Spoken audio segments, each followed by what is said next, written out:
I was thrown out of my own house by my daughter-in-law. My son nodded. It's time you take care of yourself. I called the police, but the one who answered was her father. With no way out, I knelt on the sidewalk. That's when a mysterious man walked up to me and said 3 words. I'm glad to have you here. Follow my story until the end and comment the city you're watching from, so I can see how far my story has reached. My name is Faye, and at 62 years old, I never imagined I'd find myself kneeling on a sidewalk, begging to stay in my own home. The morning started like any other Thursday. I was making coffee in the kitchen I'd called mine for 37 years, when I heard Jovie's voice echo through the hallway. My daughter-in-law had that particular tone she used when she was about to deliver one of her ultimatums. "Michael, we've talked about this," she said to my son. "She has to go. Today." I froze, the coffee mug trembling in my hands. They were talking about me, again. "But Mom's lived here since before we were married," Michael replied, though his voice lacked conviction. "This was her house first," was being the operative word, Jovie snapped. "We've been paying the mortgage for 3 years now. We've been patient, but I'm done sharing my space with someone who clearly resents me." My heart sank. It was true that Michael had taken over the mortgage payments when my late husband's medical bills drained our savings. But this house held 40 years of memories. Every room told a story of the life I'd built with Robert, of raising Michael, of family dinners and birthday parties. I walked into the living room, trying to keep my voice steady. "Jovie, if this is about the dishes from last night, I was planning to—" "This isn't about dishes," she cut me off, her green eyes cold as winter ice. "This is about boundaries. This is about respect. And frankly, Faye, you've overstayed your welcome." Michael stood behind his wife, his hands shoved deep in his pockets. At 35, my son looked so much like his father, but Robert never would have stood silent while someone spoke to me that way. "Michael," I said softly, "surely we can work something out. This is my home, too." He couldn't meet my eyes. "Mom, maybe it's time you considered other options. Senior living, maybe. You'd have people your own age to talk to." The words hit me like a physical blow. Senior living, as if I were some burden to be warehoused away from real life. "I'm 62, not 92, I said, my voice cracking. "I don't need to be put away somewhere." Jovie stepped forward, her perfectly manicured nails clicking against the counter. "You need to understand something, Faye. Michael and I are trying to build our future here. We want to start a family, renovate this place, make it ours. Your presence is complicated." "Complicated," I repeated, tasting the bitterness of the word. "The guest room could be a nursery," Michael added quietly. "And we've been talking about turning your sewing room into a home office." My sewing room. The space where I'd made Michael's Halloween costumes, hemmed his school clothes, created quilts for every major milestone in his life. They wanted to erase me from this house as if I'd never existed. "Where am I supposed to go?" I whispered. Jovie shrugged. "That's not really our problem to solve anymore. You're a grown woman. Figure it out." The casual cruelty of her words left me speechless. This was the woman my son had chosen over his own mother. This was the future of my family. "I need a few days to—" "You need to leave today," Jovie interrupted. "I've already called a locksmith. The locks will be changed by 5 o'clock. I turned to Michael, searching his face for any sign of the little boy who used to crawl into my bed during thunderstorms. "Michael, please." He finally looked at me, and what I saw there broke my heart completely. Resignation. He'd already made his choice. "It's time, Mom," he said softly. "It's time for you to figure out your own life." 3 hours later, I stood on the sidewalk with 2 suitcases and a cardboard box containing 40 years of photographs. The locksmith was already at work, the sound of the drill echoing in my ears like a funeral dirge. I pulled out my phone with shaking hands and dialed 911. "Emergency services. What's your emergency?" "I've been illegally evicted from my home," I said, trying to keep my voice steady. "I need someone to—" "Ma'am, you'll need to call the non-emergency line for tenant disputes," the operator interrupted. "But they changed the locks. They won't let me get my things." The line went quiet for a moment. "What's the address?" I gave her my address, and my heart sank when I heard her intake of breath. "Ma'am, I'm going to transfer you to Sergeant Davis. He handles that district." The line clicked, and a gruff male voice came on. "This is Sergeant Davis. I understand you're having some issues with your living situation." "Yes. I've been locked out of my own home by your family," he interrupted. "Yeah, I know the situation. Look, lady, family disputes aren't really a police matter. Maybe you should have thought about this before you let things get so bad with your son." My blood turned to ice. "How do you know about my son?" He chuckled, and the sound made my skin crawl. "Let's just say I'm well informed about the situation. My advice? Find somewhere else to stay. Don't make this harder than it needs to be." The line went dead, and I stared at my phone in disbelief. How did a police sergeant know about my family situation? How was he well informed? That's when it hit me. Davis. Jovie's maiden name was Davis. The police sergeant was Jovie's father. I sank to my knees right there on the sidewalk, the weight of my situation crashing down on me. I had nowhere to go, no one to call, and even the police were against me. Tears streamed down my face as I realized how completely alone I was. "Excuse me," a deep voice said softly. "Are you all right?" I looked up through my tears to see a man in his 60s standing a few feet away. He was tall and distinguished, with silver hair and kind brown eyes that seemed familiar somehow. He wore an expensive-looking coat and carried himself with quiet confidence. "I'm fine," I lied, wiping my face with the back of my hand. He looked at my suitcases, then at the house where I could see Jovie watching from the window with satisfaction in her eyes. "No," he said gently, "you're not fine. And you shouldn't have to kneel on a sidewalk like this." He paused, and when he spoke again, his voice carried a weight I couldn't quite understand. "You deserve better." Something about his voice sent a chill down my spine. There was something achingly familiar about it, like a half-remembered song from decades past. The man extended his hand to help me up, and the moment our skin touched, 40 years melted away in an instant. "Marcus?" The name escaped my lips as barely a whisper. His warm brown eyes crinkled at the corners as he smiled, the same smile that had once made my teenage heart race. "Hello, Faye." I stumbled backward, my hand flying to my chest. Marcus Williams, my first love. The boy my parents had forbidden me to see because his family was beneath us. The man I'd thought about every day for the first 5 years of my marriage, until guilt finally forced those memories into a locked corner of my heart. "I don't understand," I stammered. "What are you doing here? How did you—" "I live here now," he said gently. "Bought the house 3 streets over about 6 months ago." 6 months? He'd been living 3 streets away from me for 6 months and I had no idea. "I've been keeping an eye on you," he continued. And before I could feel alarmed, he added quickly, not in a creepy way, I wanted to make sure you were okay. When I heard about Robert's passing 2 years ago, I thought about reaching out, but I wasn't sure if it would be appropriate. My legs felt weak. "You knew about Robert?" "I know about a lot of things, Faye." His voice carried a sadness that matched my own. "I know about the medical bills that wiped out your savings. I know your son took over the mortgage. And I know that woman in there has been making your life hell for months." I stared at him, this ghost from my past who somehow knew the intimate details of my present nightmare. "How could you possibly know all that?" Marcus glanced toward the house where Jovie was still watching from the window. "Small town. People talk, and when you care about someone." He trailed off, leaving the rest unsaid. "Care about someone?" I repeated. "Marcus, we haven't spoken in 43 years. "No," he said softly. "We haven't.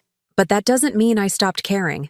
The weight of his words settled between us like a bridge across decades of silence. I felt dizzy, overwhelmed by the impossibility of this moment. "Come on," he said, reaching for one of my suitcases. "Let me get you somewhere warm. We can talk properly." I wanted to protest, to maintain some dignity, but the truth was, I had nowhere else to go. I picked up my box of photographs while Marcus grabbed my other suitcase. And together we walked away from the house that had been my world for 4 decades. Marcus's house was everything mine wasn't anymore. Peaceful, welcoming, filled with the kind of quiet luxury that spoke of success rather than struggle. The living room was decorated in warm earth tones, with built-in bookshelves and a fireplace that actually looked used. "Coffee?" he asked, and I nodded gratefully. While he was in the kitchen, I studied the room more carefully. The furniture was expensive but comfortable. not the kind of showpiece items Jovie was always coveting. Photos lined the mantelpiece, and I found myself drawn to them. Most were landscapes or what looked like business events, but there, in a simple silver frame, was a picture that made my breath catch. It was me, taken at our high school graduation.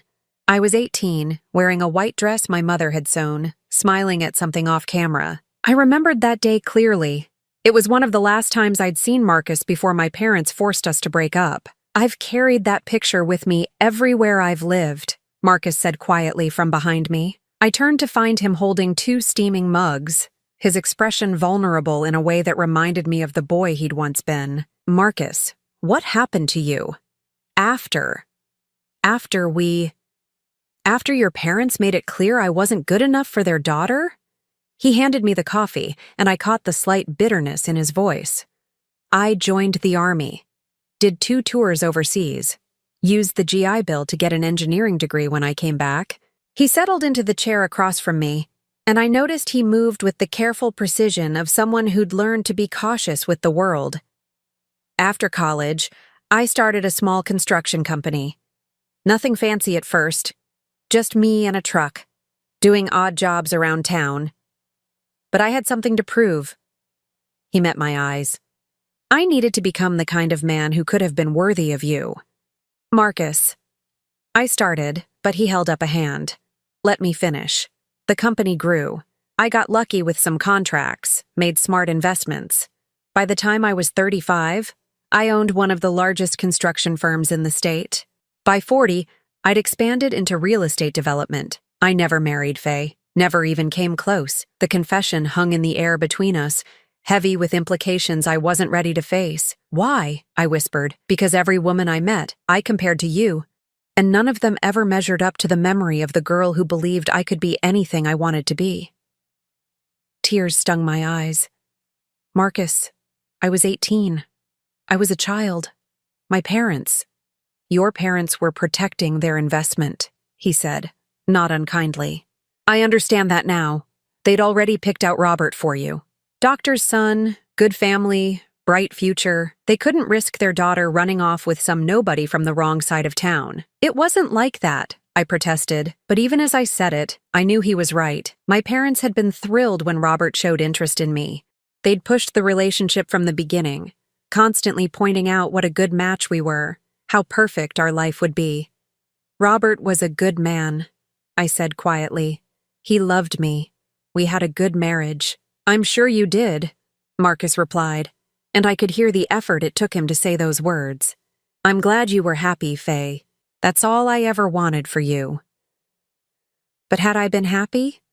Looking back through 40 years of marriage, I realized I'd been content, satisfied. Robert had been steady, reliable, a good provider and father. But had there been passion? Had there been the kind of love that made you forget to breathe? "I need to know something," Marcus said, leaning forward. "That woman in there, Jovie. What's her full name?"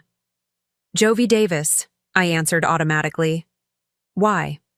Marcus's expression darkened. "Davis, I thought so. Her father is Sergeant Davis, isn't he? The one who brushed you off when you called for help." My coffee mug slipped in my hands. "How did you know that?" "Because I know the Davis family, and I know how they operate. Jovie's father has been on the take for years, small stuff mostly, looking the other way on building code violations, letting certain people slide on traffic tickets. Nothing major enough to get him fired, but enough to make him useful to the right people." "What are you saying?" Marcus stood up and walked to the window, his hands clasped behind his back. "I'm saying this whole thing. Your eviction, the locksmith, the convenient police response, it was planned. Jovie didn't just decide this morning to kick you out. She's been working on this for months." The room seemed to tilt around me. "But why? What did I ever do to her?" "You existed," he said simply, turning back to me. "You were a reminder that the house wasn't really hers, that Michael had a life and loyalties that predated her. Some people can't stand sharing, Faye. They need to own everything completely." I thought about all the small battles over the past year, Jovie rearranging my kitchen, updating family photos to feature more of her relatives, constantly making comments about how much space I took up. I'd assumed it was normal daughter-in-law tension, but Marcus was suggesting something much more calculated. "There's something else," Marcus said, his voice dropping lower. "I did some checking after I saw how she was treating you. Jovie Davis has been married before." "What?" Michael had told me Jovie was 28 and had never been married when they met. It was one of the things he'd found appealing about her, that he was her first serious relationship, twice actually, both times to older men with property. Both marriages ended with the husbands mysteriously signing over significant assets before the divorces were finalized. My blood ran cold. "You're saying she's done this before?" Marcus nodded grimly. "And both ex-husbands had elderly parents who mysteriously became too difficult to live with during the marriages." I set down my coffee cup with shaking hands. "Michael doesn't know any of this, does he?" "Your son sees what he wants to see. She's young, pretty, makes him feel important. She probably told him some sob story about her past, made him want to protect her." Everything clicked into place. Jovie's insistence on taking over the mortgage payments, her constant comments about investing in our future, her subtle campaign to paint me as difficult and ungrateful. She'd been systematically isolating me from my own son while positioning herself as the reasonable, long-suffering wife dealing with an impossible mother-in-law. "What am I going to do?" I whispered. Marcus returned to his chair and leaned forward, his voice dropping to almost a whisper. "What would you say if I told you I've been planning for this day for 6 months? Ever since I moved back to town and saw what was happening to you?" "Planning what?" A slow smile spread across his face, and for the first time since this nightmare began, I felt a flicker of hope. "Jovie Davis has no idea who she's messing with." Marcus poured himself another cup of coffee, his movements deliberate and calm. "Tell me something, Faye. Do you remember the last conversation we had? The real one, before your parents made you write that letter?" The memory hit me like a physical blow. We'd been sitting by Miller's Creek behind the old cotton mill. I was 17, he was 19, and we'd been planning our future together with the naive certainty of young love. "You said you were going to build me a house," I whispered, "with a wraparound porch and a garden where I could grow roses. And you said you'd wait for me while I figured out how to make enough money to support a wife." His voice carried the weight of 43 years of regret. "You said your parents would come around once they saw how hard I was willing to work for you." I closed my eyes, remembering the girl I'd been, so sure that love could conquer everything, that my parents' objections were just temporary obstacles. I was so naive. We both were. But the difference is, I never stopped believing in that dream. Marcus walked over to a mahogany desk in the corner and pulled out a thick folder. When he returned, he spread papers across the coffee table between us. Property deeds, bank statements, blueprints. 6 months ago, when I decided to move back to town, I started buying property. Not just any property, strategic pieces. He pointed to a map with several lots circled in red. "Your neighborhood, specifically." My breath caught as I recognized the street names. "Marcus, what did you do?" "I bought 12 houses in a 4-block radius around your home, including the one I'm living in now." He met my eyes. "And 3 weeks ago, I bought something else." He pulled out another document, and I felt the world tilt beneath me. It was a mortgage transfer agreement. For my house. The house Michael and Jovie thought they owned. "That's impossible," I stammered. "Michael's been making the payments." The bank was happy to sell a distressed mortgage to a cash buyer at a discount. "Your son's been struggling to keep up with the payments, Faye. He's missed 3 in the last 6 months. I felt sick. He never told me. "Because Jovie convinced him not to worry you with financial problems.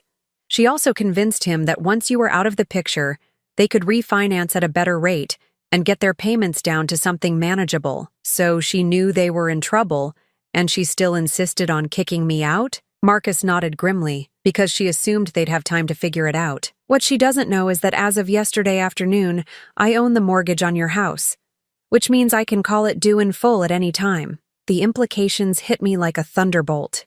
"You could evict them." "I could, but that's not what I'm going to do." He leaned back, his expression turning thoughtful.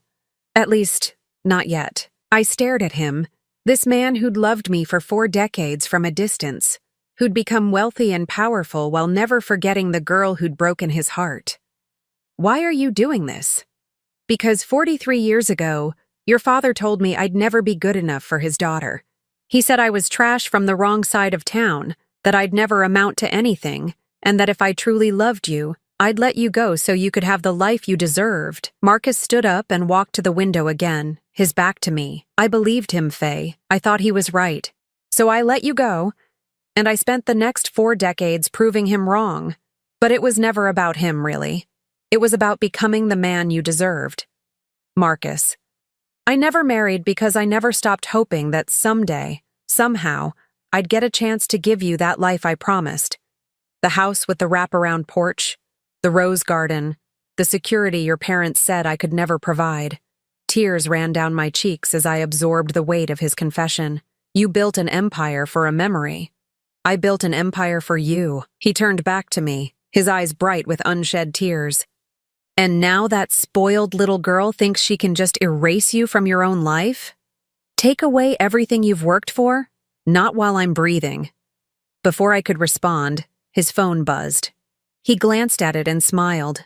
Not the warm smile he'd been giving me, but something harder, more predatory. Speak of the devil, he said, showing me the screen. That's Michael. Seems they've discovered their mortgage has been transferred. My heart raced. What are you going to tell him? Nothing yet. Let them stew for a while. He set the phone down.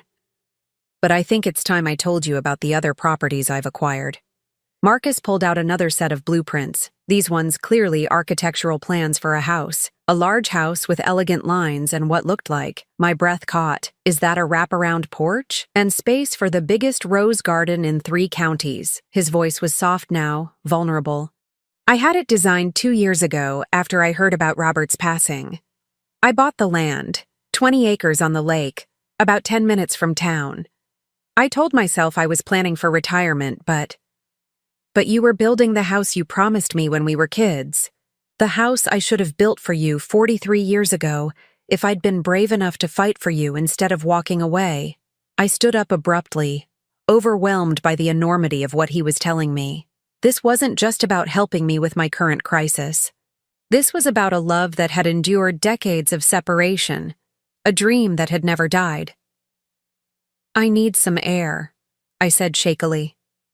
Marcus nodded and opened the French doors that led to his back patio.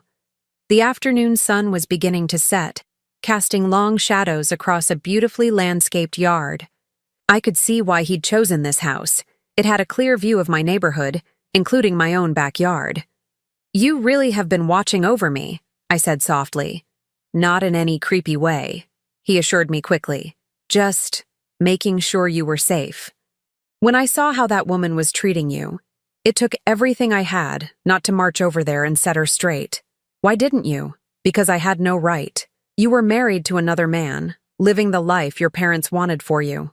I figured my job was just to make sure you were protected from a distance. I turned to study his profile as he gazed toward my old house. What happens now? Now? Now we turn the tables. His phone buzzed again, and this time he answered it. Hello, Michael. Even from where I stood, I could hear my son's agitated voice through the speaker. Mr. Williams? This is Michael Holloway. I understand you've purchased my mortgage. I have indeed. How can I help you? Well, sir, I'm hoping we can work something out. Maybe discuss payment terms, or I think we should meet in person to discuss this, Marcus interrupted smoothly. Why don't you and your wife come by tomorrow morning? Say 10 o'clock? There was a pause. My wife? Is that necessary? Oh, absolutely. Mrs. Holloway, Jovie, isn't it? We'll definitely want to be part of this conversation. Marcus's voice carried an undertone that made me shiver. I have a feeling she'll find it very educational. After he hung up, I stared at him. You're going to tell them who you are? Eventually. But first, I want to watch Jovie squirm a little. I want her to understand that she's not the only one who knows how to play games. What if they can't pay? What if you have to foreclose? Marcus turned to me, his expression serious. Faye, I need you to understand something. That house was never really theirs. It was yours and Robert's. You raised your son there. You made it a home. The fact that they've been making payments for 3 years doesn't erase 4 decades of your life. But Michael is my son. I don't want him to be homeless. Michael made his choice when he chose his wife over his mother. But people can change their minds when they finally see the truth about who they're dealing with. His phone buzzed with a text message, and Marcus showed me the screen. It was from a number I didn't recognize.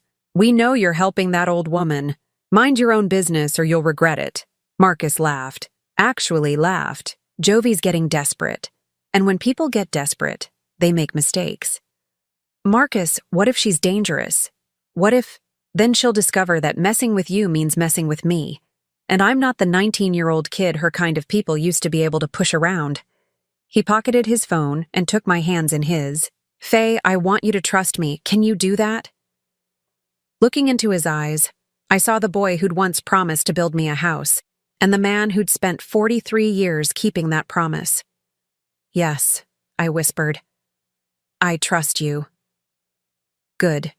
Because tomorrow morning, when they show up here thinking they're going to negotiate with some random businessman who bought their mortgage, they're going to get the shock of their lives.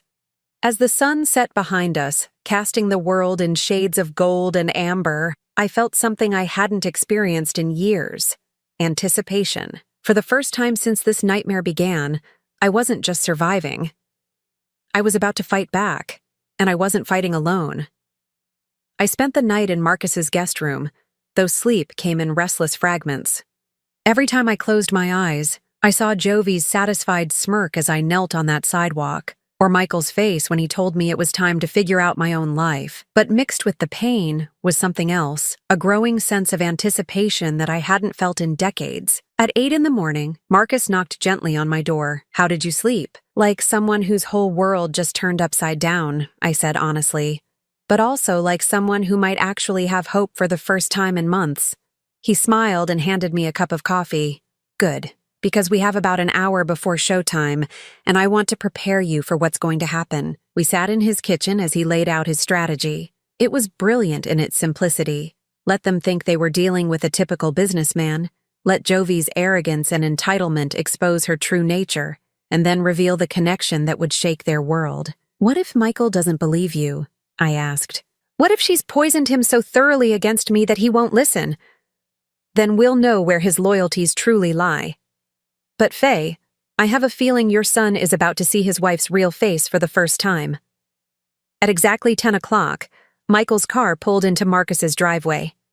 I watched from the upstairs window as my son and daughter-in-law approached the front door. Michael looked nervous, adjusting his tie repeatedly. Jovie, on the other hand, walked with the confident stride of someone who expected to charm her way out of any situation. She'd dressed for the occasion, a form-fitting red dress that was more appropriate for a dinner date than a business meeting, paired with heels that clicked authoritatively on the walkway. Even from a distance, I could see her calculating expression as she studied Marcus's house, probably estimating its value and forming her strategy accordingly. Marcus had positioned himself in his home office, looking every inch the successful businessman in a tailored navy suit. He'd asked me to wait in the adjoining sitting room, where I could hear everything through the open doorway but remain unseen. The doorbell rang, and I heard Marcus's footsteps as he went to answer it. "Mr. and Mrs. Holloway," his voice carried clearly through the house. "Please come in." "Mr. Williams," Michael's voice was tense. "Thank you for agreeing to meet with us on such short notice." "Not at all. Please have a seat in my office. Can I offer you coffee? Water?" "Coffee would be great," Michael replied. "Just water for me," Jovie said, and I could practically hear the calculated sweetness in her voice. "I have to say, Mr. Williams, you have a beautiful home. The architectural details are stunning." "Thank you. I had it renovated when I moved to town 6 months ago. Please make yourselves comfortable." I heard chairs being arranged, and then Marcus returned with refreshments. When he spoke again, his tone was businesslike but cordial. "So, let's discuss your mortgage situation. As you know, I purchased your loan from the bank 3 weeks ago." "Yes," Michael said carefully. "We were surprised by that. We'd been working with the bank to restructure the payment schedule, and suddenly we got a notice that the loan had been sold." "Banks make business decisions based on risk assessment," Marcus replied smoothly. "Your payment history over the past 6 months indicated a higher risk than they were comfortable with." I heard Jovie shift in her chair. "Mr. Williams, I'm sure we can work out some arrangement that benefits everyone. My husband and I are committed to that house. It's our home, our future." I understand it was previously your mother-in-law's home, Marcus said, his voice giving nothing away. What happened to her? There was a pause, and I could imagine the look that passed between them. Family situations can be complicated, Jovie said finally. Sometimes it's better for everyone when elderly relatives have their own space. More independence, you know? Less stress for everyone involved. Interesting perspective, Marcus replied. And where is Mrs. Holloway living now? Another pause, longer this time. She's figuring things out, Michael said uncomfortably. She has options, does she? Marcus's voice had taken on a subtle edge that made my pulse quicken, because from what I understand, she was given less than a day's notice to vacate the premises. That seems rather sudden for someone who'd been living there for, 4 decades? Mr. Williams, Jovie interjected, her voice sharpening. I'm not sure why my mother-in-law's living situation is relevant to our mortgage discussion. This is about business, not family drama. You're absolutely right, Marcus agreed. This is about business. So let's talk numbers. Your current mortgage balance is $247,000. Your monthly payment, which you've missed 3 times in the past 6 months, is $1,862. We can get caught up, Michael said quickly.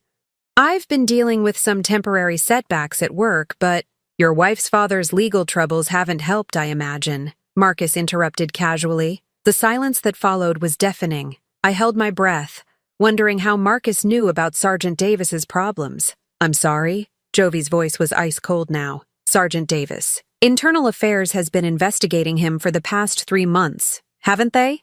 Something about selective enforcement, looking the other way on certain violations in exchange for consideration. I don't know what you're talking about, Jovie said, but I could hear the tremor beneath her anger. Of course you don't, Marcus replied smoothly, just like you don't know about your previous 2 marriages, or the property settlements that seemed surprisingly generous to someone with no apparent source of income. Who the hell are you? Jovie snapped, her careful facade finally cracking. Jovie, Michael's voice was shocked. What's he talking about? What previous marriages? It's nothing, baby, Jovie said quickly. Just some misunderstanding. Mr. Williams, I think you have me confused with someone else. Jovie Marie Davis, previously Jovie Martin and Jovie Richardson, born in Millbrook County, moved to town 3 years ago right after your second divorce was finalized. Both previous husbands coincidentally had elderly parents who became difficult to live with during your marriages. Michael, we need to leave, Jovie said, her voice rising. This man is obviously some kind of stalker or— Sit down, Michael said quietly, and something in his tone made the room go silent. I want to hear what Mr. Williams has to say. Marcus's voice was calm and measured as he continued. Your current husband doesn't know that you've been married twice before, does he, Mrs. Holloway? Or that both marriages followed the same pattern: marry a man with property, isolate him from his family, gain control of assets, then move on. That's not true, Jovie protested, but her voice lacked conviction. Your first husband, James Martin, signed over his family's farm to you 6 months before you filed for divorce. His elderly mother, who'd lived on that farm for 60 years, was moved to a nursing home against her will. She died 3 months later. I heard Michael's sharp intake of breath. Your second husband, David Richardson, transferred ownership of his late father's construction business to you as a wedding gift. His widowed mother was convinced to move to Arizona to be closer to her sister. The business was sold 2 weeks after your divorce was finalized. Michael, don't listen to this, Jovie pleaded. He's making it all up to— To what? Marcus interrupted. What possible motivation would I have to lie about something so easily verified? Public records, Mrs. Holloway. Divorce decrees, property transfers, business licenses, all a matter of public record. Why are you telling us this? Michael asked, his voice hollow. Because, Marcus said, and I could hear the change in his tone. Your mother didn't deserve to be thrown out of her own home by someone running the same con she's pulled twice before. My mother? Michael repeated. What does my mother have to do with any of this? Everything, Marcus said simply. Because 43 years ago, I was in love with her. And yesterday, I watched her kneel on a sidewalk, crying, after being evicted from the home she'd lived in for 4 decades. The silence stretched so long, I wondered if they'd all left the room. Finally, Michael spoke, his voice barely above a whisper. "Who are you?" "My name is Marcus Williams. Your mother knew me as Marcus Williams when we were teenagers, before her parents decided I wasn't good enough for their daughter." "That's impossible," Michael breathed. "Mom never mentioned. She never said. Your mother wrote me a letter when she was 18, explaining that she was going to marry your father and that we couldn't see each other anymore. I joined the army the next day. I thought I'd lost her forever." I heard footsteps, then Marcus's voice closer to the doorway. "Faye? Would you come in here, please?" My hands were shaking as I walked into the office. Michael's face went white when he saw me, while Jovie looked like she'd seen a ghost. "Mom?" Michael stood up slowly. "What are you doing here?"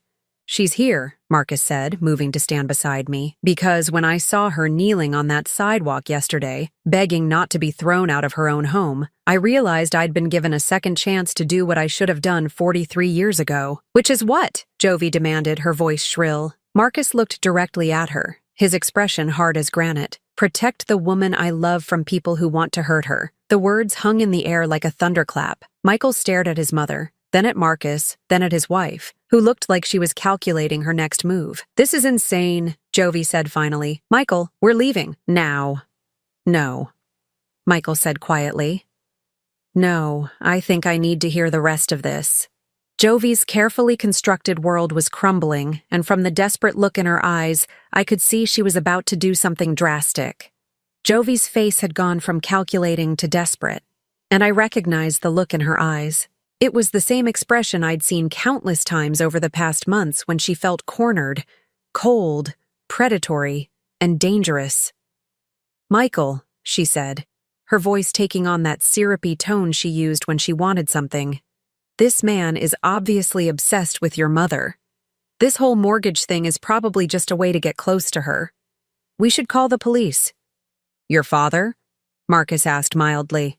"The same Sergeant Davis who told your mother-in-law that family disputes weren't a police matter?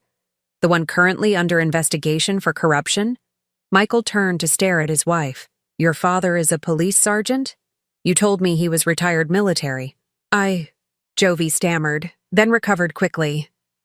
"I never said that. You must have misunderstood." "No," Michael said slowly. "I remember specifically. You said your father was career Army, that he did 3 tours overseas. You even showed me his medals." Marcus smiled grimly. "Purple Heart, Bronze Star, Combat Infantry Badge. Impressive collection. Too bad they belonged to a staff sergeant named Walter Davis who died in Afghanistan in 2003. Your father bought them at a pawn shop." The color drained from Jovie's face. "How could you possibly know that?" "Because I make it my business to know about people who hurt the woman I love. And when I started digging into your family, Mrs. Holloway, I found a very interesting pattern." Marcus walked to his desk and pulled out another folder, this one thicker than the others. "Sergeant Davis has been supplementing his income for years. Small bribes, looking the other way on building code violations, fixing traffic tickets for the right price. But 3 months ago, he made a mistake. He took money to ignore a domestic violence call." "That's not true," Jovie whispered, but her voice carried no conviction. "The woman ended up in the hospital with 3 broken ribs and a fractured skull. When Internal Affairs started investigating why there was no police response despite multiple neighbor complaints, they discovered your father's little side business." Michael was staring at his wife as if seeing her for the first time. "Jovie, what is he talking about?" "He's lying," she said desperately. "Michael, baby, you know me. You know I would never—" "Do I?" Michael interrupted. "Because right now, I'm starting to realize I don't know anything about you at all." Jovie's mask finally slipped completely. "Fine," she snapped. "You want the truth? Your precious mother was a burden, Michael. She was holding us back, keeping us from having the life we deserve. That house is worth $350,000. We could have sold it, bought something smaller, invested the difference. But no, we had to keep supporting her because you were too weak to tell her to leave. The venom in her voice made me flinch. But Michael looked like he'd been physically struck. Too weak? He repeated. Yes, weak. Just like you're weak when it comes to asking for that promotion at work. Weak when it comes to standing up to your boss. Weak when it comes to everything that matters. Jovie was spiraling now. Years of hidden resentment pouring out. I've been managing your life for 3 years. Making the hard decisions you're too spineless to make yourself. Managing my life? Michael's voice was dangerously quiet. Someone had to. Left to your own devices, you'd still be living in that cramped apartment, working the same dead-end job, never taking any risks. I pushed you to buy the house. I made you take over the mortgage payments. I convinced you to apply for the supervisor position. You convinced me to abandon my mother, Michael said, and I could hear the realization hitting him like a freight train. I convinced you to prioritize your marriage over an old woman who was never going to live forever anyway, Jovie shot back. The silence that followed was deafening. I watched my son's face cycle through emotions, shock, hurt, disgust, and finally, a cold anger I'd never seen from him before. Get out, he said quietly. What? Get out of here. Now. I don't want to look at you anymore. Jovie's eyes widened. Michael, you don't mean that. You're upset. You're not thinking clearly. I'm thinking more clearly than I have in 3 years, he said, standing up. You used me. You manipulated me into betraying my own mother, and for what? Money? A house? For us, Jovie pleaded, reaching for his arm. Everything I did was for us, for our future. Michael jerked away from her touch. There is no us, not anymore. Jovie's desperation turned to rage. You think you can just throw me away? After everything I've done for you? I made you into someone worth respecting, and this is how you repay me? By respecting my mother? By refusing to be part of your sick game? Yes, this is exactly how I repay you. Jovie turned to Marcus, her eyes blazing. This is your fault. You've poisoned him against me with your lies and your obsession with a woman who chose someone else 40 years ago.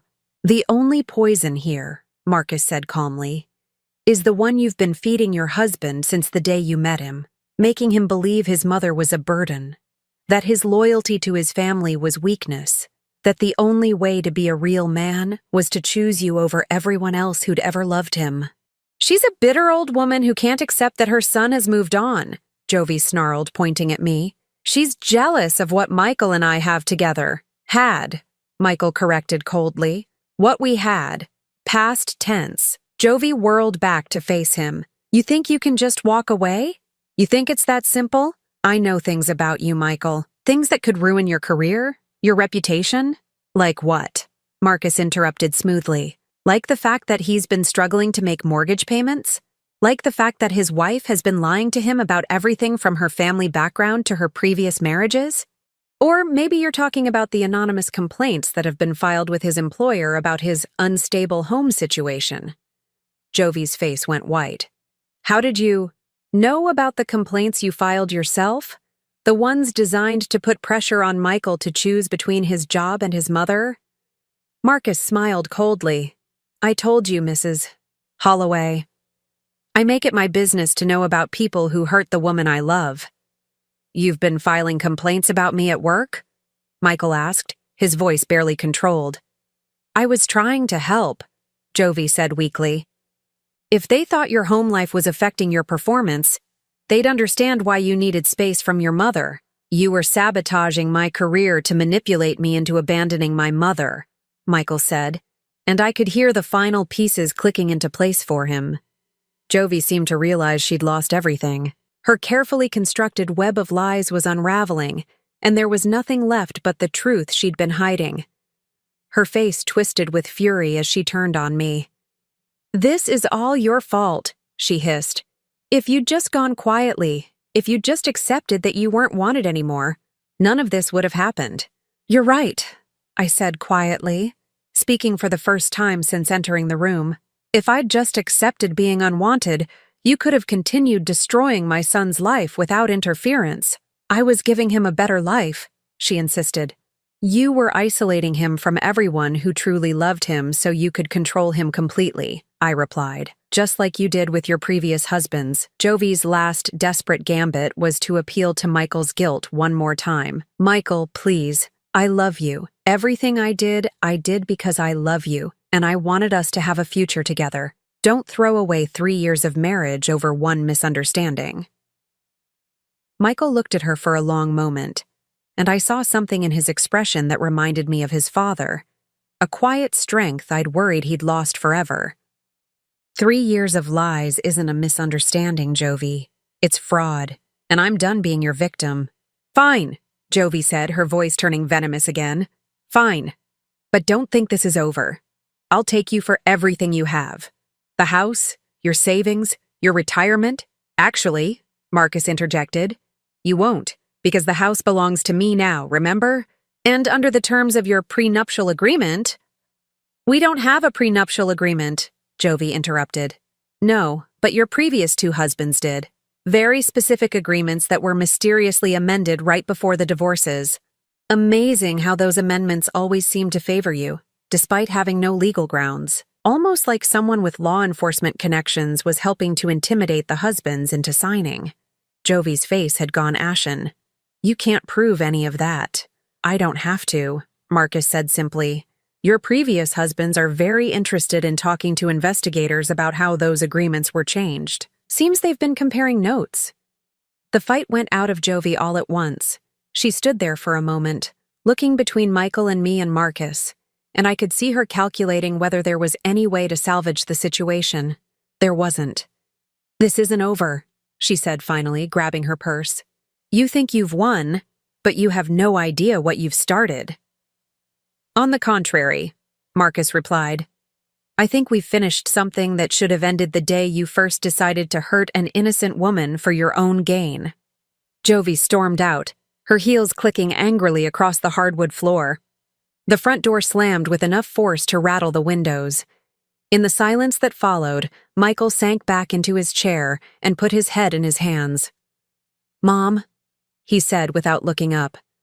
I'm so sorry. I'm so sorry. I wanted to go to him, to comfort him, but 48 hours of betrayal and abandonment had left me cautious. Michael, no, let me say this.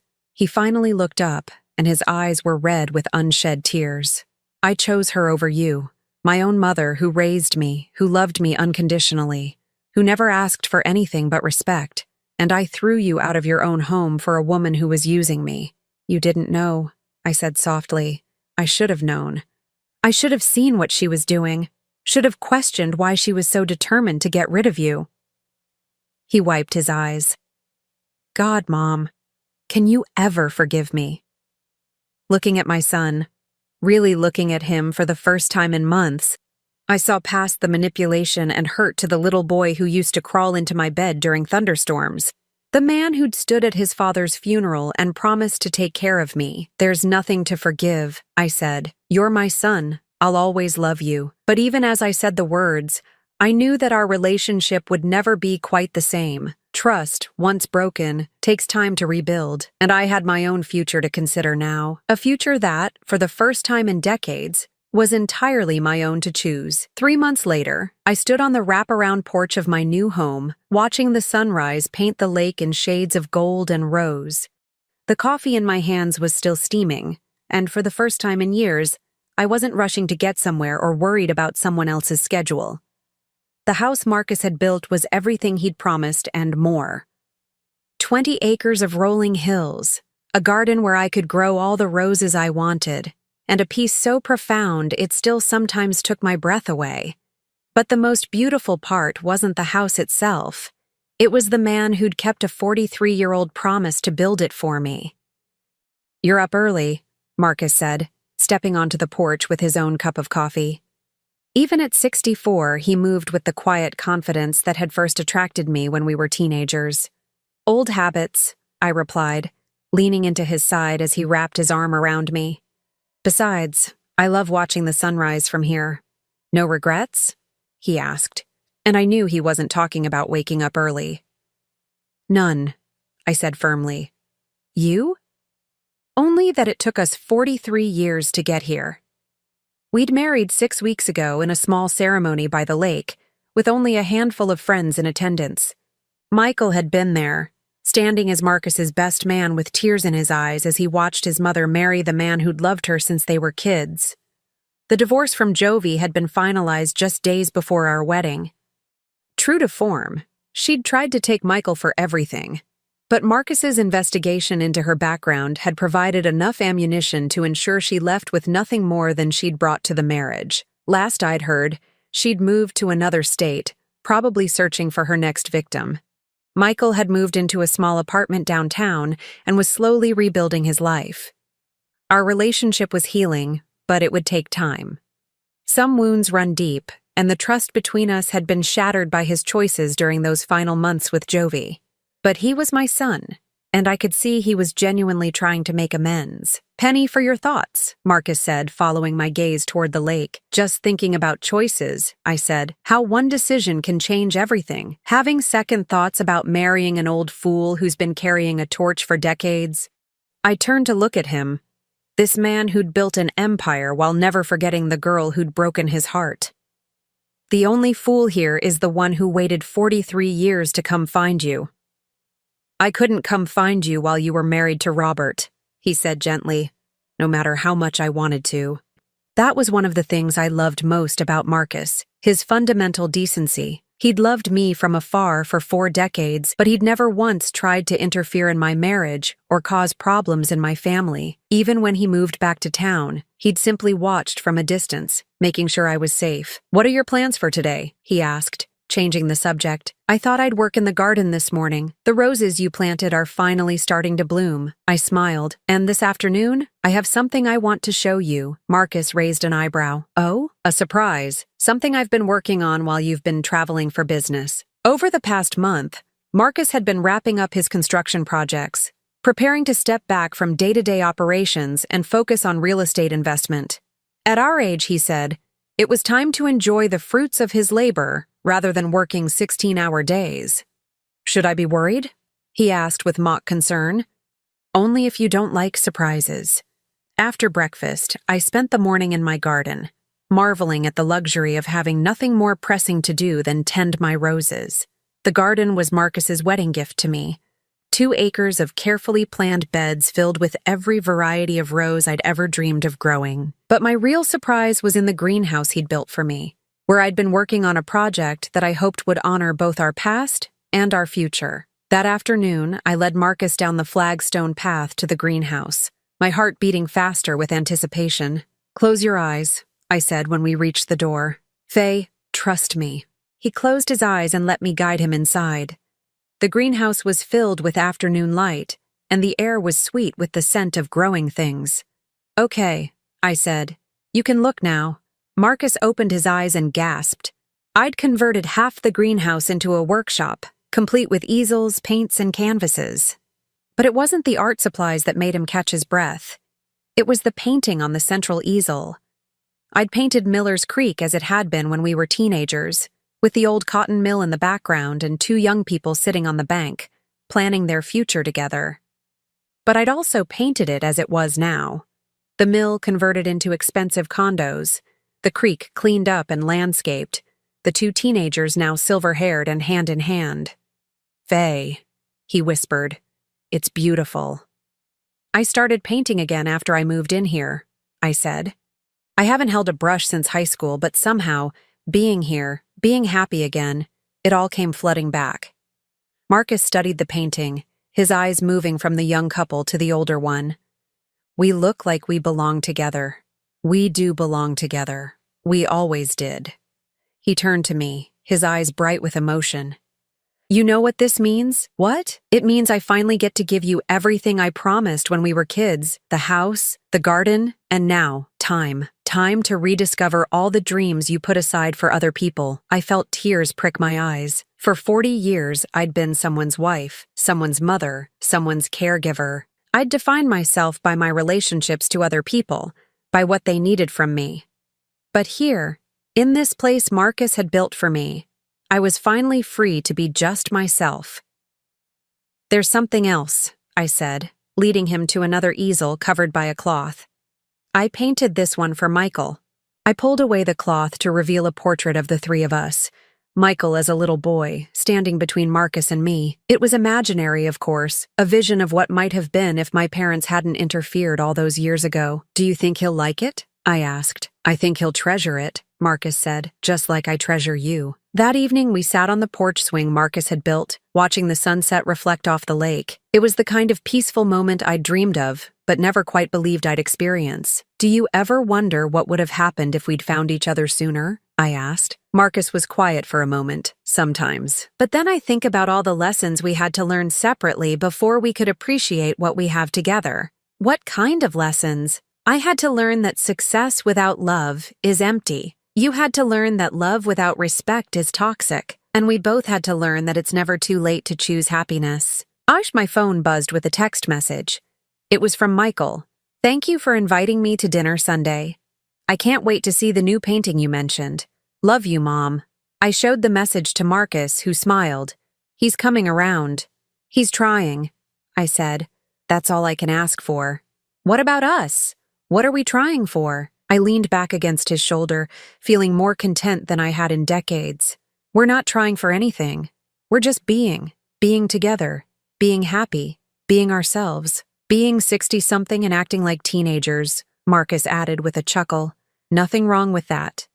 As the stars began to appear in the darkening sky, I thought about the journey that had brought us here. The pain of our original separation, the years of longing and regret, the betrayal and humiliation that had finally forced me to choose myself over the expectations of others. But mostly, I thought about the miracle of second chances. How love, real love, can survive anything. Time, distance, betrayal, loss. How it's possible to build a new life at any age, if you're brave enough to reach for it. "Marcus," I said softly. "Yes? Thank you for not giving up on us." He pressed a kiss to the top of my head. "Thank you for being worth the wait." In the distance, a loon called across the lake, its voice carrying notes of wildness and freedom. I closed my eyes and listened, understanding for the first time in my life what it felt like to be truly home. Not in a house, not in a place, but in the arms of someone who saw me, really saw me, and loved me anyway. Someone who'd waited 43 years to keep a promise to a teenage girl who'd believed in his dreams. At 62, I'd learned the most important lesson of all. It's never too late to choose love. And when you do, when you finally have the courage to reach for the happiness you deserve, the universe has a way of giving you everything you've ever dreamed of, and more. The house with the wraparound porch was beautiful. The garden was everything I'd imagined.